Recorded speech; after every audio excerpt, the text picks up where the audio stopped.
रो में। सर मैं आपसे क्वेश्चन पूछना चाहती हूँ, आपके कपड़े बहुत स्टाइलिश होते हैं, आपका डिजाइनर कौन है?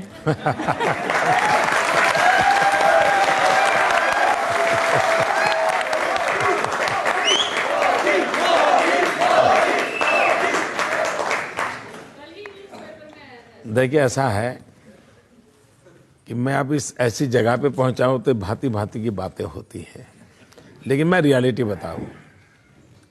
मैं बहुत छोटी आयु में घर छोड़ दिया तो एक छोटे से झोले में ही मेरा सामान रहता था। मैं करीब 40-45 साल से परिव्राजक के नाते घूम रहा हूं और करीब 40 साल मैंने भिक्षा मांग करके खाया है। मैं लोगों के घर में भिक्षा मांग करके खाता था। अब मेरा सामान कम रहे और कपड़े खुद धोता था, तो कपड़े धोने में ज़्यादा तकलीफ नहीं हो, तो मैंने क्या किया, मेरा एक कुर्ता था लंबी स्लीव वाला, तो मुझे लगा कि ये जगह ज़्यादा लेता है, धोने में मेरा टाइम जाता है और बैग में, तो मैंने खुद ने काट दिया और उसमें से मेरा हाफ स्लीव बन गया। और ये कई 25-30 साल से मैं ऐसे ही कपड़े पहनता हूँ। दूसरी बात है, ये बात सही है कि मुझे ढंग से रहना, साफ सुथरा रहना, थोड़ी कलर कॉम्बिनेशन की ईश्वर ने कमाल दी है, तो मैं अपने तरीके से कर रहा हूँ।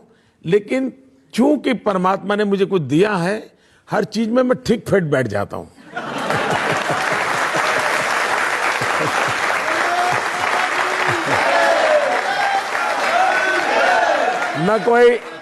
न कोई मेरा फैशन डिजाइनर है, न ही कोई इस प्रकार की व्यवस्था है। जरूर टेलर तो लगता है, तो टेलर के वो बनाता है और वही मेरी गाड़ी चलती है। लेकिन मुझे अच्छा लगा ये सुन करके कि मैं कुछ ढंग से रहता हूँ। कोई जानता नहीं था जी आपके जीवन के बारे में, अभी थोड़े दिन पहले पता चला आप स्टेशन पर चाय बेचते थे। ये बात सही है कि मैं खुद इन चीज़ों को ज़्यादा बताता नहीं हूँ। गुजरात में लोगों को काफ़ी पता है, गुजरात में कोई नया नहीं है। लेकिन अब जरा गुजरात के बाहर मेरी बातें बहुत हो रही, तो फिर अपने आप, और आजकल तो मीडिया इतना वाइब्रेंट है कि हमारे जेब से अगर कोई चीज़ गिर भी जाए तो अखबार में तस्वीर आ जाती है। तो पता चला फिर क्या हुआ कि एक दिन मैं यहाँ दिल्ली में आया था, शायद अक्टूबर महीने में यहाँ की रैली थी। उसी दिन कांग्रेस के लोगों ने बड़ी अनाप शनाप गालियाँ भी दी थी। मोदी तो अमेरिका का एजेंट है, टिकना है अमीरों के, वगैरह वगैरह। मुझे बड़ी पीड़ा हो रही थी, मुझे लगा ये इस प्रकार की भाषा है तो एक बार मुझे कहना पड़ेगा। मैं जीवन में पहली बार यहाँ दिल्ली में ही, वहाँ रोहिणी में जब मेरा एक रैली हुई थी, मैंने कहा मुझे क्या ये बोल रहे हो लोग, इन्हें पता है हम कौन है। मैंने कहा मैं बचपन में रेल के डिब्बे में चाय बेच करके बड़ा हुआ हूँ और आप मुझ पर ऐसे इल्जाम लगाते हो। उसमें से एक बात निकल पड़ी। बाकी तो अब बहुत सी बातें होती है, हर चीजें कहाँ बताने जाएंगे। अब जैसे मैं बता देता हूँ, बचपन में आप इतने शरारती थे कि तालाब में से मगरमच्छ का बच्चा उठा के घर ले आए। मैं शरारती कम, साहसिक ज्यादा था।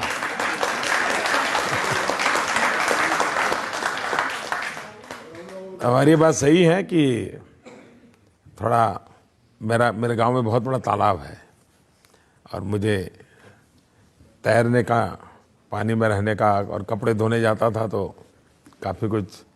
तो एक दिन ले आया, फिर स्कूल ले गया तो हमारे टीचर वगैरह बड़े परेशान हो गए। लेकिन कुछ आश्चर्य नहीं लगता कि जो चाय बेचता था स्टेशन पे, जो घर छोड़ के भिक्षा मांग के खाना खाता था, आज वो नरेंद्र मोदी ब्रांड बन गया। उसके नाम से कॉमिक बिकते हैं, साड़ियाँ बिकती हैं, चिप्स बिकते हैं, हर तरह की चीज़ नरेंद्र मोदी के नाम से बिकती है।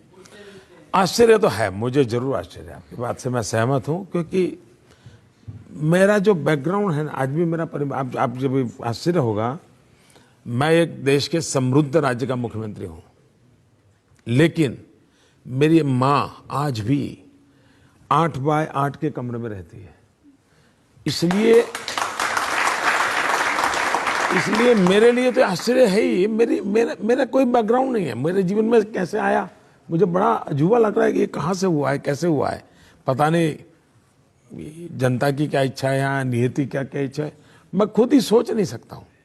और मुझे भी कोई अगर देश के लोग सुनते हैं, कोई गाइड करे कि ऐसा मेरे जीवन में कैसे आया होगा, तो मैं भी समझना चाहूँगा। 2002 के घटनाओं के बाद पूरा भारतीय मीडिया, विदेशी मीडिया, यहाँ के राजनीतिक दल आपके पीछे हंटर लेके पड़ गए। आपको शक्ति कहाँ से मिली ये सब सहन करने की? बहुत कठिन था ये दौर, शक्ति आपने कहाँ से? अगर आप सत्य के सहारे जीते हैं तो फिर जुल्म सहने की बहुत बड़ी ताकत मिल जाती है।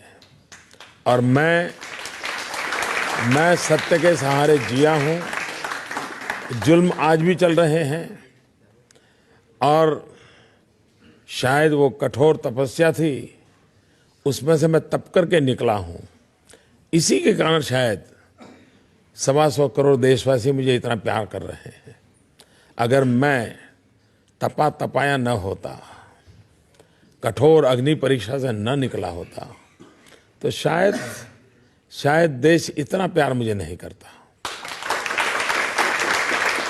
आप कह रहे हैं कि आपने सत्य के साथ रहे, शक्ति भी आप में थी, तो फिर आज आपकी अदालत में आपने इन घटनाओं पर बात की है, इसके पहले आपने बात क्यों नहीं की? पहली बात यह है कि मुझे जब जहां भी जिसने भी पूछा, मैंने हर सवाल का जवाब दिया, हर सवाल का। लेकिन मैं अनुभव करता हूं कि कुछ लोगों को सवाल का जवाब नहीं चाहिए, उन्हें तो वो जो चाहते हैं वो ही वाक्य चाहिए। और उनकी मुसीबत यह है कि वो इतना होमवर्क करके आते नहीं है, इसलिए फिर मेरे से ज्यादा सवाल करते नहीं है। वो तो एक ही बात चाहते हैं कि नरेंद्र मोदी माफी मांग लें। मैं तो दिन रात, हर पल, हर कदम, मैं सुबह उठता हूं तो भी पृथ्वी माता की माफी मांग करके पैर रखता हूं जी। मैं कौन होता हूं? मैं तो एक बालक हूं जी, ये दिव्य सृष्टि का। मोदी जी, आज हमने आपसे हर तरह के सवाल पूछे, वो सवाल जो हमेशा लोग आपसे पूछना चाहते हैं, जनता आपसे पूछना चाहती है, और आपने हर सवाल का बड़ी बेबाकी से जवाब दिया, किसी को टालने की कोशिश नहीं की। हम एक ब्रेक के रुकेंगे और ब्रेक